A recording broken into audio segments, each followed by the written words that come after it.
I've been hearing those comparisons because I'm in no way, shape, or form Jesus. Been hearing they calling me street Jesus. There is a real Jesus. When he baptizes you, you go to heaven. Street Jesus, if you get baptized by me, you know where you go, right? Shadow realm, baby. You know. So I just want to make that abundantly clear, man. Jorge Masvidal, welcome to New York, man. You welcome to New York, man. You're in my country. Yeah. You're in my country, man. You welcome here. Regarding this event at the weekend, UFC 244, where are you at right at this moment in time in preparation for that? I mean, you always seem such a relaxed guy, preparing for fights. Is this the calm before the storm? When does Masvidal get switched on? No, this is the storm before my safe zone, before my party, because this is the part that I really don't enjoy that much. But I knew coming back into the sport, this is a part I had to conquer as well. If I wanted to headline these events, if I wanted to take over the world, I knew I had to open up and do these. If it was up to me, I'd be in isolation this whole time, just hanging out in my room, just preparing myself, just doing what I love to do, you know, shadow boxing, seeing the fight play out in my head in every possible scenario and situation. That's usually what I do, but as you climb the ladder higher and you want more and more money, well, there's more and more media obligations. So today, just today alone has been cram-packed with obligations. So this to me is a little bit more like, a little more in different ways demanding the fight. The fight is just a lot of subconscious just taking over, you know? Well, the British fight fans, thank you for obviously coming to talk to us, man, because we've all... Oh, no, I got to do it for England, man. I love England. That's one of... Actually, it's funny, me and my manager were just talking about it. England goes down in the top 3 best fight trips. Disregarding the outcome of what happened, I got over 40, 50 fights professionally. So it was just the experience before the fight. We're not taking into consideration the results. We're taking into consideration the fight trip itself. It was just amazing how the fans were, the things that we got to experience and stuff. It was freaking amazing, man. You said top 3. Are we not number 1? Number one and two, man. Number 1 and 2. It's tough to break into those spots, man. It's tough, man. There's Who are we in with then? Who's the other 2? Come on. Can we even speak on such things? I'm getting a no from the higher ups. We can't even speak on those trips. We'll man. take 3. We'll take top 3. It's top 3, but I didn't say if you're 2. You know, it could be even 2. I said top 3, man. It could be 1. You know. There's a lot of mix and matching going on there. You'll most certainly have to come back, man, because we obviously enjoyed you that week. For a fact, I've always gotten massive love from England before I ever set foot there. So I always wanted to fight over there, and I think it's just because they've been into MMA so much longer than the rest of the world. You know, they've had a lot of great fighters go through there, so they knew about MMA. Even before like my own city, England was already like behind me firmly. You know, so it was just an honor to get to compete over there. Talk to me about last week, because there was a lot of confusion. Yeah. Fans were obviously thinking, no, we've been waiting for this for so long, salivating at the opportunity of seeing you guys go at it. Talk to me about you finding out about the information with Nate and how it all played out for you, and was there any thought in your head that it might not happen? At first, I was like, somebody else's test lab, you know, because I know what a cheater looks like, you know. I never thought Nate was a cheater from his performances, his body type. You know, I just didn't think so, you know, his personality as well, you know. And it's a small world, you know, people know each other, and I've always heard good things on that side of him, you know. Yeah. So I didn't think he was cheating, you know. Maybe it's a wrong test result. Maybe it's, I don't know, this, that, tainted supplement. That's day 1. Day 2, I start thinking, man, the fight's gonna get pulled. Oh, the fight might be getting pulled. Well, anxiety starts to take over. When my anxiety takes over, I either go to my safe zone, the gym, or eat. So I went the other route. I went to eating 2 pizza boxes of large. You being serious? No, I'm dead serious. 10 days out from the fight and you're nailing pizza? 2 large boxes of pizza. The anxiety is heavy on me. When it comes to things like that, the foundation can get shaken up. Hot fries, maybe a Coca-Cola tube, a glass bottle. From the ones from Mexico, so it's real sugar. The good stuff. It's real sugar. And my dad lives with me, so he was able to give word to the cavalry of what was happening, because he's like a spy. And the cavalry came over, took credit cards away, shut down the Uber Eats. I don't know if you have that in England. It's this application where you order food online and stuff, you know? So they took all these privileges. You were going crazy, man. You were ordering everything. There was a lot of food on way to me when they got there and were able to subdue me and take me to a better place, you know. And then shortly after, I think it was maybe that same night, like 5-6 hours later after I'd been subdued, I got the word that I was fighting, and everything was okay again, you know. And the weight is good now, you know, so everything's good. You needed restraint from the pizza shop. Yeah. needed restraint from just my credit cards, period, you know. The play out, though, obviously, you mentioned the anxiety and the thought of maybe it not happening. You showed publicly your faith in, obviously, Nate with the tweet, and I think a lot of fans fell in love with the fight even more. At what point then, or over what period of time do you then find out that it's okay, everything's on? Because it was all coming from Nate. It wasn't necessarily coming from the UFC or the USADA. It all came from Nate. Well, the higher-ups at the UFC didn't have a definitive answer when we asked originally, so that mystery adds to my anxiety some more, you know. So we didn't get a firm answer till like maybe a day and a half, 2 days into it is when we got a firm answer, like, hey, it's on, everything is good. Because it's not so much that I'm just thinking Nate does or doesn't want to fight. It's more that I'm thinking of USADA has stopped this bout for some reason. Something weird's going on here, you know, that they're just pulling my fight. We saw with other incidents, we've seen that cards have moved states, things like that. I'm thinking, what are they going to do? They're going to move us from New York somewhere else? Can't do that, you know? So that's where my mind was running. It was just going in different direction and dark places when it didn't need to be, you know? But that anxiety, though, all those emotions that I felt, November 2nd, somebody's got to pay for them. I like the way you did that, by the way. Talk to me about New York, Madison Square Garden. What it means to you as a fighting man, the history of the Garden Arena. We've had some greats go through here. One of my favorite boxers of all time won the title here. Numerous combatants have competed here. It's a great place. NCAAs take place here, with the wrestling has taken place here. You know, so in that arena is a lot of combat, and I love it. You know, you get feel it when you get into that combat. It's like a little dingy. It feels like, you're supposed to fight here. Not really. Basketball games are cool and stuff, but that's more meant for just combat, I feel, you know. You seem, well, I know you are a student of fight sports. It's in your blood. So that must mean an awful amount to you to fight in a venue like that where there's so much history. You can feel it in the walls when you're in there. You can feel the ghosts. Feel it, but I don't let it like, oh my gosh, I'm headlining New York, you know. Because I said it before the Till fight, if I'm fighting somebody in their country or if I'm taking a spaceship to the next planet, I can't let that really get in the way. You know why? Because it's a fight at the end of the day. It's not a chess game against some chess master where I'd be out of my element. This is what I was made to do. This is when God took his extra time with me. This is what he was scoping out, was this individual's going to protect the village, take care of the castle. That's my job. So I can't let that in any way sidetrack me, positive or negative. I stay the same course. It's a fight, you know? Yeah. Regarding, obviously, the way that this fight came about, Nate finishes his fight with Pettis. The first name out of his mouth is your name. You're in the crowd, luckily, that particular night. What was that feeling like when he mentioned your name? Because it kind of took a lot of fans, you know? It took us by surprise. He went a different route and he called you, but then as soon as he did it, everybody was like, absolutely. Yeah. What was your thought? Hell yeah, let's go. Let's go.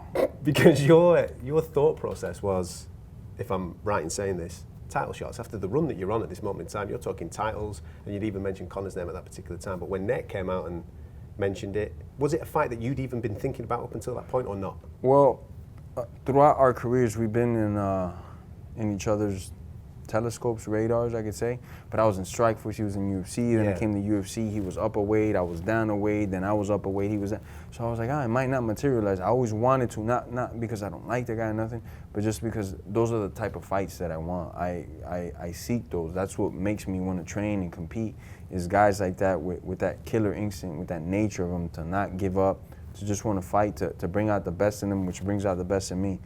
So, that being said, Nate's a huge name, so it brings a different type of paycheck than fighting a lot of these other guys that don't even fight, that are fighting the clock, that are doing everything possible not to fight. So that being said, man, I couldn't have been more stoked. And in my honest opinion, he's a tougher fight than Conor. I think he beat Conor twice. From what I saw, I was there live for the second one, and he beat Conor that time too. So from a skill set and I'm looking at which mountain's higher, Conor might be a way bigger name or whatever. But Nate is a tougher fight for me in my eyes all day, you know? Talk to me about you, because I don't think there's been anybody ever in the UFC that has had highs, lows on this level, and then all of a sudden it just goes like that. What changed? Because I've watched you so many times and you'd be on the right side of a split decision, the wrong side of a split decision, but the last year, man, everything's just gone bang. Is it a psychology thing? Is it a different training? What's changed? the psychology. There is a book coming out in detail, breaking it down for everybody, from the smart people to the simpletons. The book's coming out and what I did exactly. But I'll tell you one thing. During my time away from the sport, I got to think a lot because I was in isolation a lot. And I rediscovered this is the creature that I am. I do better by myself. My creativity comes from being away from other people, not being influenced. Whether it's a good influence or bad influence, my influence for my journey is what I need to hear, my own voice. So I would spend a lot of time in nature, 5-6 hours a day. At night, I don't sleep much, so I would just stare at the stars, just thinking and micromanaging me, my whole career, reverse engineering everything. And like you just said, the split decisions. I'm the king of the split decisions in the UFC. Besides having the fastest record in the world, I got the most split decision losses. And I was laying there one night and just reversing, like, because I don't have the best of memories for like names and faces, but for like fights in certain situations, training camps, things like that, my mind can work like a HD 4K DVR. I could see things in slow motion. I could go back to that fight. What was I doing for that training camp? So I started seeing all the positive things that I had done in training camps, what results those got me. And things that weren't as positive or got those results, whether they were good or bad or I thought were tough and demanding, but they didn't give the results, I started getting those things out. And then I also started thinking about those decisions, like, oh man, if I had won that decision, where would I be in my career, right? And then I stopped myself and I go, that's the problem right there. I've been thinking like a peasant this whole time. How about if I ended those dudes, if I baptized them and send them off to the shadow realm, what would happen then? And that's all that's been on my mind since I came back. And I think actions speak louder than words. So that's all I've been doing since I've come back. Decisions that I know for a fact. It took me a while to understand it. We're not friends. I know we're water and oil. We don't mix. But me hurting people and sending them to another realm, that's a good combination, you know? It works. Does this version of Jorge Masvidal recognize then the old version? The old guy is no longer with us, so we're not going to talk about him because that game bird is dead. He's buried. He died a long time ago. Because that transition, that period of time that you spent away from fighting and just, like you just said, finding yourself, you know, being at peace with yourself and just maybe developing yourself as a human being, not just necessarily as a fighter, it just goes to prove how much is between the ears, not necessarily physical attributes, when you're stepping inside that octagon. For a fact, and not just me, but anybody in life, because life is a fight. You know, as cliche as it might sound, we're all fighting. You know, you're fighting to get this position, to keep this position, because there's some young journalist is watching. He's like, I could do a better job than that guy, and they're trying to get your job. So you got to reinvent yourself at some point. You got to not stay stagnant. And I grew stagnant. You know, did I have the talent, the ability, and the will? Yeah, but the mindset just wasn't where it needed to be at. You know, and my mind, body, and soul is pointing in the right direction where I need to go. I'm not there yet. I still got a lot of things to do before I close this chapter in my life. So I'm pointed in that right direction to get all those things done. Has that, and this is a personal question, has that year out, I know it's helped you fighting, but has it helped other aspects of your life as well? Definitely. Coming back, I had to make peace with I'm not gonna be around my family as much. You know, I had told my daughter before this year started, I told her before I actually took off to the show, I go, man, I'm gonna be away for a little bit, but I promise you, in the long run, it's gonna pay off, you know, in different ways. You know, I spoke with both my kids, my family, because I've just extra submerged myself. What I got left in this sport is 3-4 years of beautiful violence that I'm gonna display to the world, and I gotta fully submerge in it. This is my temple. I have to, every day, you know, like bodybuilding, break down the muscles to get a little bigger, and fighting's a little different. It hurts when you break down things, you know, and I'm just constantly getting better every day. In this fight, you'll see tools that you might have never seen, or you might see some old tools that I haven't used in a while, because all I do day and night is this, you know? Mm-hmm. You said 3 or 4 years. And I'm done. Then what? Oh, What do you want to do? I got a lot of options on what I could do, but I'm probably gonna take a year to just ski, man. Yeah, I got it like that now, you know? I'm just gonna go skiing. You know, yeah, I'm gonna go skiing. Are you allowed to do that with your insurances, with fighting and stuff like that? Can you do that at this moment? I ski every year. Yeah. I started skiing at 30 years old, and I was like a bird in water, man. At first, and then I became a fish in water. You know, now I'm pretty decent, man, and I love it. It's something that I love to do. So I'm probably gonna ski for like a year and stuff. For all the skiing I missed out growing in Miami, And then after that, I don't know. I'm still gonna make a living off my body because I got a lot of abilities that maybe regular people don't have that I can compete in, whether it be CrossFit World Championship or I don't know, any other demanding sports. I have many more miles that I can give, you know. But for the fighting, 3-4 years from now is about it. You know, it's also like a mindset, you know. By then I'll have reached a lot of my goals, and a lot of the demons that I have in me now won't be around then. Yeah. So it's not the same to get up and go kick somebody's butt day in and day out, you know. What are the goals? What are the goals in that 3 or 4 year period before we set up our own ski school? You gotta tune in, my brother. I'm here to break records, I'll tell you that much. I'm here to separate myself from the pack. There's a lot of killers in my sport. There's a lot of men that I look at and I go, wow, this individual has discipline, won't take no for an answer. A lot of guys that I admire. That being said, I want to separate myself from everybody that's ever competed in this octagon. These last years that I have, I wanted to be, forget about everything I've done to this point. Forget about my last 2 fights. Everything I've done in my career, I've already men in blacked myself. I don't even know. You got to remind me of it. I don't know, and I don't care. It's what I got left in me, and I want to separate myself from anybody that's ever competed in the sport and just be in my own bubble. Maybe not better, maybe not worse, but just in another planet doing my own thing, and that's my objective. It's an unbelievable philosophy for life. You know, there'll be people watching this that aren't fighters, that have their own jobs and their own ambitions and their own goals, and they're listening to you speak. There's a lot of things that have gone previous, of course there has, and I've no doubt at certain points in that life of yours, you might not necessarily have thought that these things were particularly possible. But by taking a little bit of time, working on yourself and really setting down some boundaries for yourself, anything is possible. I mean, let's be honest, sure. 3 years ago, if somebody had said to you, you will be headlining Madison Square Garden, Nate Diaz, and they will create a belt for the pair of you, the company will create a belt for the pair of you, you would probably have laughed at people and gone, that's never going to happen. Not laughed. I would have said, yeah, I could see that happening, but I wouldn't have had the firm conviction that I have certain goals for next year. And if I was to tell you, you'd probably laugh. You go, man, you're out of your mind, man. What are you smoking, you know? I would never say that to you. Okay, yeah, you do make a good point. But there's a lot of goals I have set for myself. Like I said, I've already forgotten about what I did last fight. Remind me, please, because I forgot already, you know? I'm looking forward to the future, and I got some big goals ahead of me, man. So I got to put my hard head on and get to work every day, man, to accomplish these goals. You say you've forgotten what happened in the last fight, but I just showed you a little video of the British commentary, because I was part of the radio commentary team. Brad Pickett was on that with Nick as well, and I played you that back. You must have your phone must have blown up with the amount of people messaging you, little memes, little videos, little skits. And that I had just changed my number before the fight. Before the fight? Yeah. I changed the number because the number got leaked, you know, and I changed that number up, and it was still blowing up, you know. And I mean, kudos to those people that can handle social media. I can't, you know. That's not my craft in life.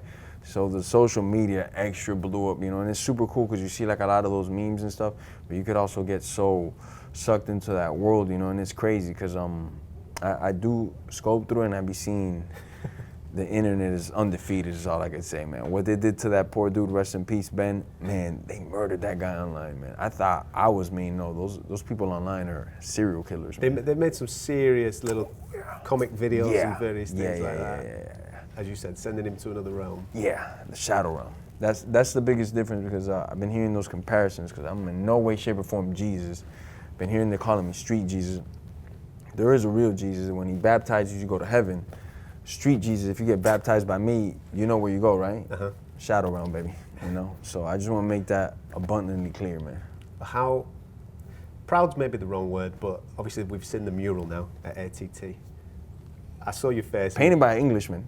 It's a beautiful piece of work, man. Yes, it is. And when you turn up for work now on a day-by-day basis, you must be thinking, yeah, that's... It's humbling. I try not to stop and stare at it, you know? Because it's like a sin, I think. It's your own shrine. Yeah. But in my gym, I could honestly, God, look you in your soul and tell you, man, there's a lot of great men that have walked through those doors. Yeah. There's a lot of killers. To have my picture like that stand out, it's humbling, man. There's a lot of great talent, very like-minded individuals that just get after it day in, day out. and it's just amazing. It's very humbling, you know.